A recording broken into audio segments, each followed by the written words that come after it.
friends. Welcome to a special episode of the IT Business Podcast. This is our 2025 Pitch It series that we are doing in coordination with ConnectWise and IT Nation. I've already had my video with Sean Lardo describing the Pitch It competition for this year. It is going to be exciting. And our goal here is to interview all of the contestants and give you a little deeper perspective on who they are and what they're trying to do to solve the biggest issue in our industry. So MSPX and Matt Yesbeck is who will be answering the question. He is a veteran in our channel with over 25 years, and it has been in the managed service provider space, folks. So it's not like he's coming in, fresh off the farm or anything like that. He is the founder of YesTech IT Services and co-founder of MSPX. So let's get to it and say hello to Matt. Matt, welcome to the show. Hello, everybody. Thank you, Marvin, for having me on the show. I appreciate it. Very excited to be the first one on the platform here to talk about my company. All right. And let me go ahead and get this super hard question out of the way. What is it like to not only work with, but co-found a company with your son? Yeah, we have a really good father-son relationship. He's just a really sharp young man, and it really is it's an honor and a privilege to be able to do that with really my only son. I mean, I have two children. He's the first, my son, and then we have our daughter 2.5 years after him. So for someone who didn't have a large family, to be able to go into business with your son is certainly a privilege. Okay. Now, I've not interviewed you on the show before with your YesTech IT business. So did he work with you there? Yeah. So really the way all this came about was we were both in corporate America. I was working in an enterprise level MSP, and he was working for a local MSP. That's when the whole genesis for MSPX came about. And so that actually started before YesTech. So it kind of preceded our own MSP by about 6 months. And then we decided to go into business together and open up our own local MSP. So we actually do own YesTech, our local MSP, and MSPX, which hopes to be a flourishing marketplace for the MSP industry. All right. Any tips you want to give others out there for working with family directly in a business?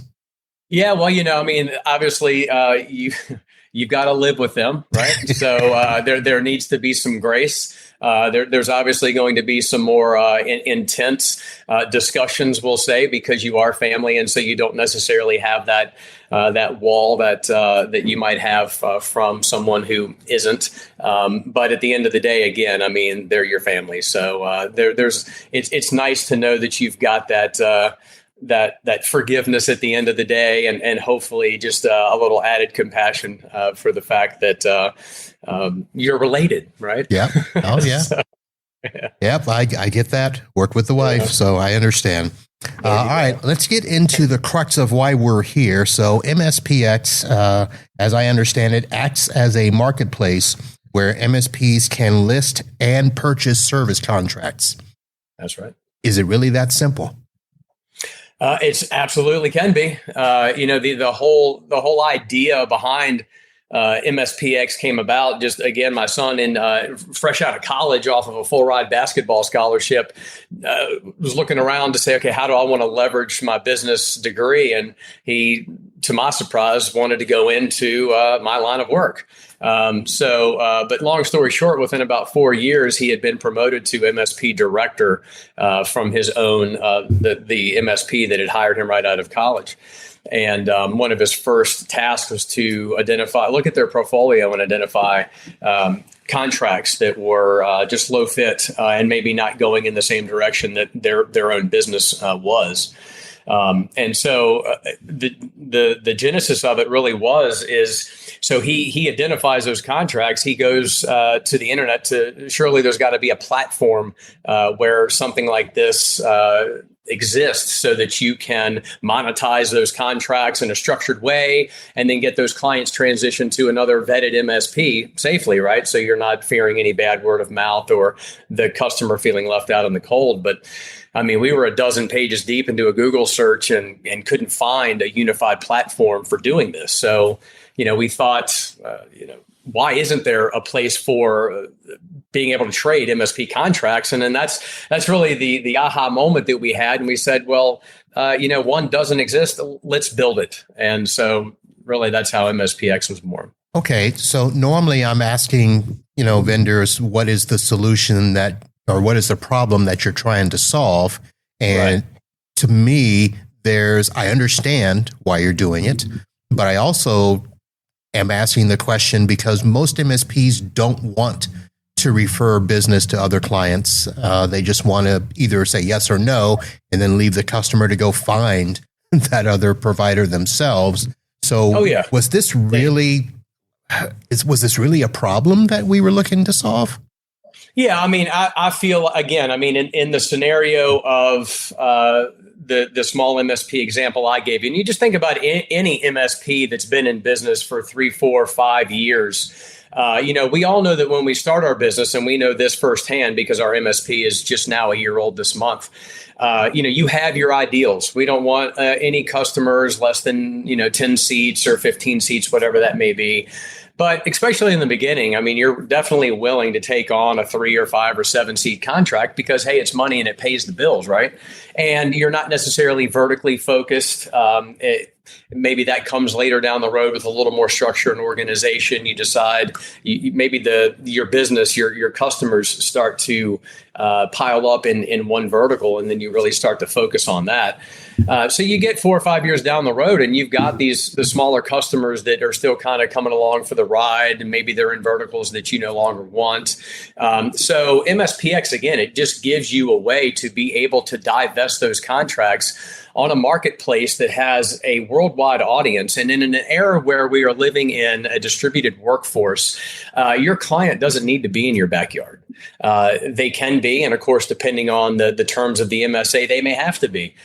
But that's not always the case. So this is just allowing you to use these commitments we call contracts and turn them into currency on the marketplace, so that you'll have the ability to divest those customers for liquidity, to reinvest. If you want to try to get into another geographic location, you can kind of move into that area through strategic contract purchases. You can use it for just simply realigning, getting rid of the customers that aren't in the verticals you want to focus on, or simply just to retire. If you're in a small MSP and you're ready to leave, but you're not really attractive enough to go through an M&A process and get bought up by a larger MSP, there's a 3-to-1 ratio of MSPs that just end up shutting their doors because they just can't find any interest. Well, MSPX gives you the ability to divest your entire book of business on the marketplace and actually walk away with some money. All right. So, and to say all that too, I've talked to many M&A brokers that come into situations where they're representing a seller and they find a buyer, and the buyer loves the portfolio of the seller, except they don't want those 15 VoIP contracts because that's just not the business that they're in. And so that presents a problem, certainly for the broker to go back to the seller and say, I've got a buyer for you, but you're going to lose out on this segment of your revenue, or we can just hold up the deal and we'll just keep searching and try to find you another buyer. And this way, the M&A broker has a way to bundle those contracts and sell them on the marketplace to an MSP that may only do VoIP or may focus heavily on VoIP. So it really it's unifying a very fractured process. This exists. We've watched MSP. We've talked to a few MSPs that have actually made some local relationships with other MSPs in their community to be able to say, hey, we're getting ready to let go of this customer and we're going to refer them to you. If they decide to use you, then you'll give us a kickback for a month, every month for a year, whatever that case may be. And then we've seen M&A brokers that will actually try to go divest contracts on the seller or buyer's behalf on their own.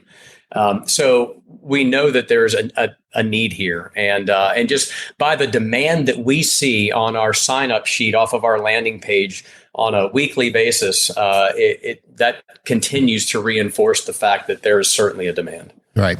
So you've mentioned the people coming to the website, clicking on the page there, but what is the actual feedback that you've received from MSPs that you've talked to? Yeah. So, I mean, at this point, we're not live yet with the new revamped website.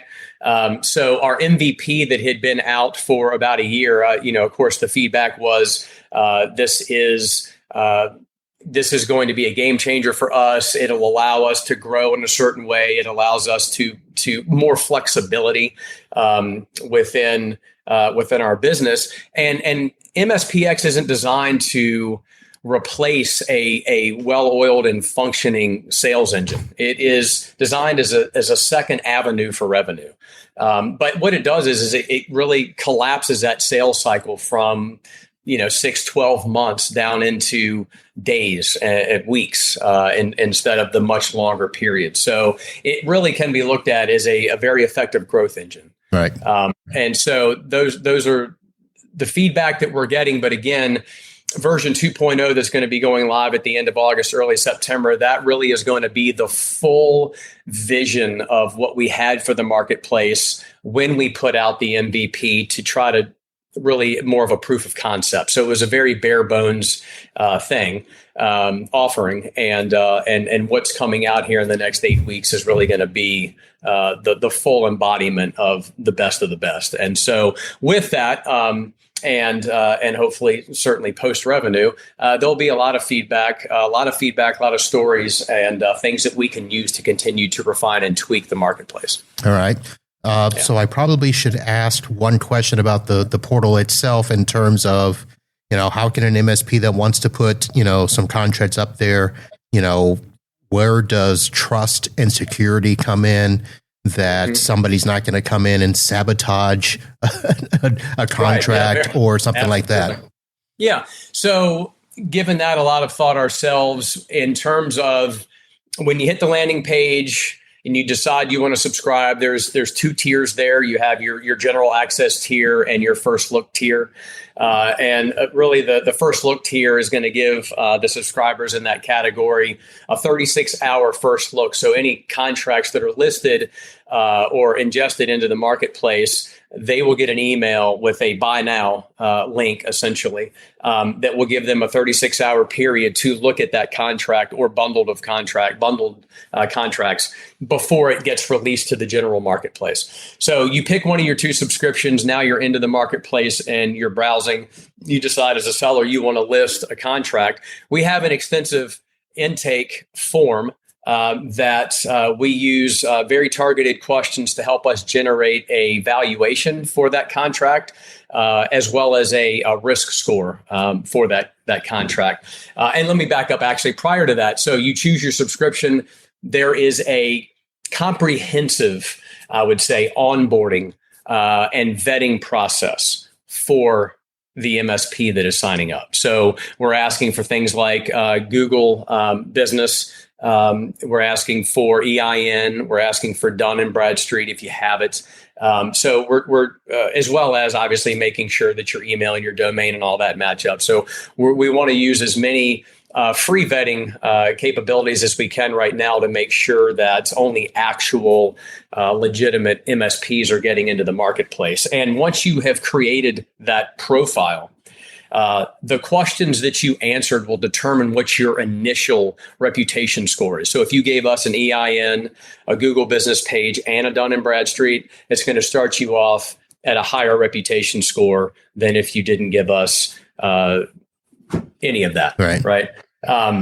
And now there will be requirements. EIN, especially for the U.S., is going to be required. But if you're forthcoming with all of the other optional data, that's going to help influence your reputation score. And then as you start to conduct business, and surveys go out after the sale and the transition of the client, that will start to help to build that reputation and confidence score as well. So we're going to have good vetting coming in. We're going to have reputation scores that are pretty much compiled amongst the peers in the marketplace by their interactions and their impressions with each other.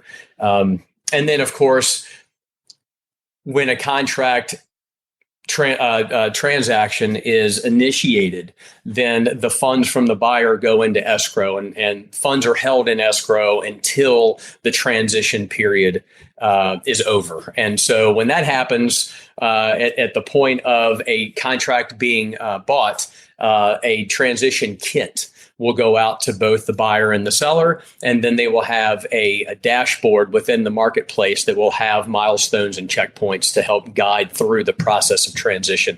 What we're trying to do here is minimize attrition, right? Because we know at the end of the day, these contracts lead back to a customer, and that customer has an opinion. We found largely that customers where IT isn't their business, right? Most of the SMBs that we all have as customers, they do other things and they focus on their bottom line. They just want to know their IT's taken care of. So from what we see, there's not a large pushback to want to take a heavy-handed role in determining their next MSP. They do want to know that they're taken care of and that they've been handed off to a vetted counterpart, right? All right. And so messaging makes all the difference, and the timing of the transition. And that's really what we're trying to dial in just through reaching out to other partners, talking to others in the industry to see how can we really tighten this up to ensure that this transition process can be as smooth as possible. And at the same time, instilling confidence and trust in both the buyer and the seller, because at the end of the day, I think that's why a platform like this hasn't existed. And so we need to take all of the hesitancies and build them out of the marketplace. And again, we're eating our own cooking. I mean, we're speaking from being an MSP ourselves and truly understanding the challenge of growing, the challenge of pruning, and the challenge of trust within an industry. And so that's what we're hoping to do as we develop and continue to move forward with the launch of version 2.0. All right. Let me ask one question, and then I'll need to get you to do a quick wrap up here. When a company wants to put a listing up, how much information are we putting up there in terms of the contract? Are we putting up number of endpoints? Are we actually putting up what we are currently charging, how much that contract is worth? What details go into that? Yeah, so it is a lengthy intake form, and again, because there's algorithms behind those, the answers to those questions that help to drive what that valuation and risk score is going to be. And yes, I mean it is not you're not divulging obviously client information, but what you are doing is you're giving us enough information to make an educated valuation. So yes, I mean, what is the term? What's the contract length? What's the MRR?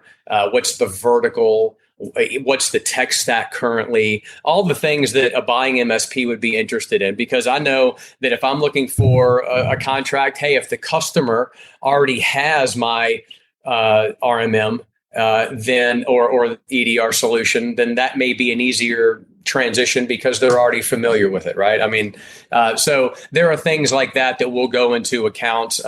Again, region, and all of these things will become filters that a buyer can choose to filter by when they're searching for contracts on the marketplace as well. So I do have an entire document that lists out it lists out every single question, but that would be too lengthy for the purpose of this podcast. But yeah, just rest assured that there are many pointed questions that really help to give us and drive an accurate valuation and churn risk score. All right, Matt, you've got a product that's going to be hard to encapsulate into a short little pitch it thing. And I know that they've give you limited time when you do your stuff here. So I'm going to have us close out here with a minute or two. What would be that real high level, high impact pitch that you want people to have on the way out of this show here? Yeah, I would just say that the boldest promise that MSPX makes is simple. We've created the first marketplace where MSPs can buy, sell, and value managed services contracts like financial assets. And whether you're looking to whether you're looking to buy for growth, sell for liquidity, or exit entirely, MSPX makes that possible in a marketplace that provides efficiency, transparency, and security. So, I would just say that MSPX gives MSPs two huge levers to pull for revenue, and that would be to monetize low-fit contracts for liquidity without having to fire them entirely, or to acquire warm, reoccurring revenue at a fraction of traditional M&A complexity, right? And so really at the end of the day, the way, one of our clever little taglines is contracts aren't just commitments, they're currency. And MSPX is the platform where that currency finally moves. All right, Matt, thank you very much. I wish you the best of luck or in Pitch It. And we'll be chatting again soon, I hope. And ladies and gentlemen, there is your first IT Nation Pitch It vendor profile, Matt Yesbeck and MSPX. That'll do it for this one. We'll be back with more. And until then, holla.